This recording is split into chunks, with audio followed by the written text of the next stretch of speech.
L'étape va être arrêtée, puisque Christian Prudhomme vient de l'indiquer sur Radio Tour. L'étape va être arrêtée, la route n'est pas praticable à la sortie de Val d'Isère. En 2019, à seulement 22 ans, Egan Bernal est le premier coureur colombien à remporter la Grande Boucle. Il obtient le maillot jaune à 2 jours de l'arrivée finale sur l'étape de l'Isran. Une étape folle que nous allons vous retracer. Ce tour fut aussi marqué par l'épopée d'un coureur français. Durant 14 jours, il portait la tunique jaune et fit rêver des millions de spectateurs. Julian Alaphilippe n'a pas montré seulement son panache avec sa victoire à Épernay.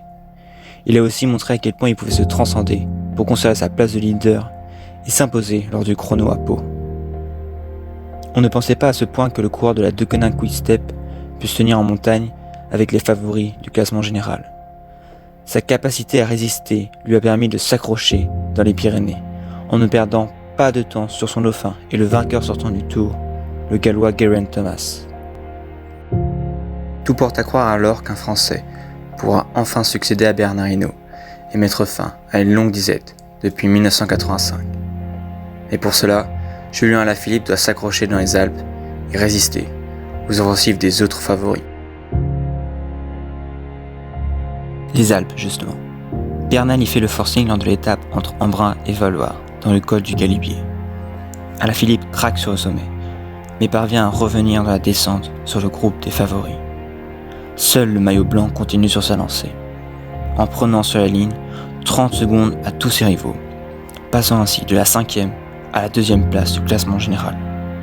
Le Colombien se replace et est désormais l'adversaire le plus menaçant pour le Français dans la lutte pour le maillot jaune. Après cette première étape alpestre, Julian Alaphilippe reste en jaune et voit Egan Bernal se rapprocher à 1 minute 30, suivi de près par Thomas, Kruijswijk, Bourman et Pinot, l'autre grande chance française de ce tour. Les positions se resserrent et la victoire à Paris va se jouer entre ces 6 coureurs. C'est l'étape reine de ce Tour 2019. Entre Saint-Jean-de-Maurienne et Tignes, les coureurs devront escalader le terrible col de l'Isran. La particularité de ce col, c'est son altitude, 2770 mètres. Il est le plus haut col routier des Alpes. L'oxygène y est très rare et c'est donc difficile de maintenir un gros effort dans cette montée lorsque l'on n'est pas un pur grimpeur. Après 36 km seulement, un coureur est distancé du groupe des favoris. C'est le premier fait marquant de cette étape. Qu'est-ce qui lui arrive? Mais qu'est-ce qui lui arrive? Thibaut Pinot est en pleurs derrière la voiture, il va abandonner, c'est sûr. Blessure musculaire pour le franc-comtois, qui doit quitter la course. Pinot avait marqué les esprits avec sa domination dans les Pyrénées et sa victoire au Tourmalet. Il se présentait donc comme un crédible vainqueur à Paris. Pour lui, le tour est fini.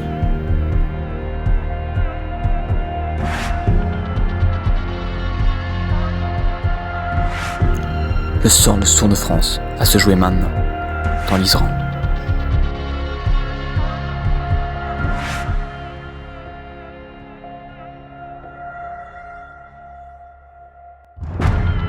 Le premier favori à attaquer est le vainqueur sortant Geraint Thomas, immédiatement suivi par un Néerlandais 4e au général Steven Kruijswijk. Julian Alaphilippe est au rupteur, s'accroche, mais plus pour longtemps. La 3e attaque provient d'Egan Bernal, son dauphin au général. Le maillot jaune est seul, et sait qu'il est en train de tout perdre. Ouais, il ne peut pas répondre, il s'est mis en danseuse, il a tenté de s'accrocher, mais bon, voilà, c'était un rasoir à triple lame, hein, donc une attaque, 2 attaques, la 3e de Kruijswijk. Le maillot blanc poursuit sa grande lessive en imposant un énorme tempo à ses rivaux, jusqu'à ce qu'il les distance définitivement. Qui vient de décrocher, il reste Laurens de plus, Rigoberto Urán et Warren Barguil devant. Et Egan Bernal qui s'envole. Il revient sur les rescapés de l'échappée comme Barguil et Yates, avant de les laisser sur place.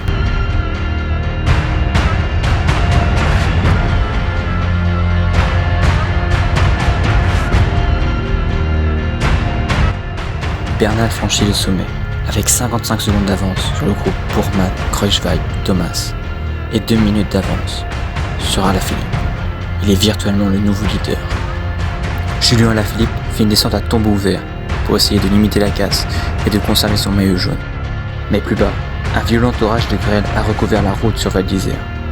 Le risque de chute pour les coureurs est énorme. Doit-on arrêter, oui ou non, l'étape, sachant que cet événement est rarissime dans le cyclisme? La sécurité des coureurs est remise en cause. Le directeur du Tour de France doit prendre une décision. Ce dernier l'annonce, et elle est sans appel.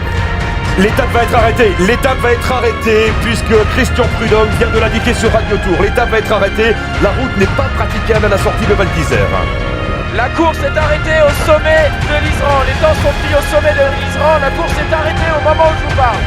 Vent de panique sur le Tour de France. La course neutralisée en raison de l'orage de grêle qui a recouvert la route à la sortie de Val d'Isère.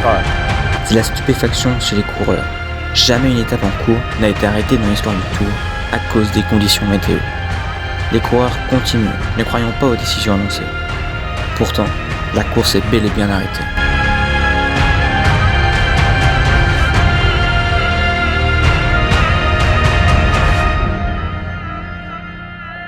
Julien Alaphilippe est le premier à se relever. Il ne pourra pas conserver son maillot jaune, les écarts étant pris en haut de l'Iseran.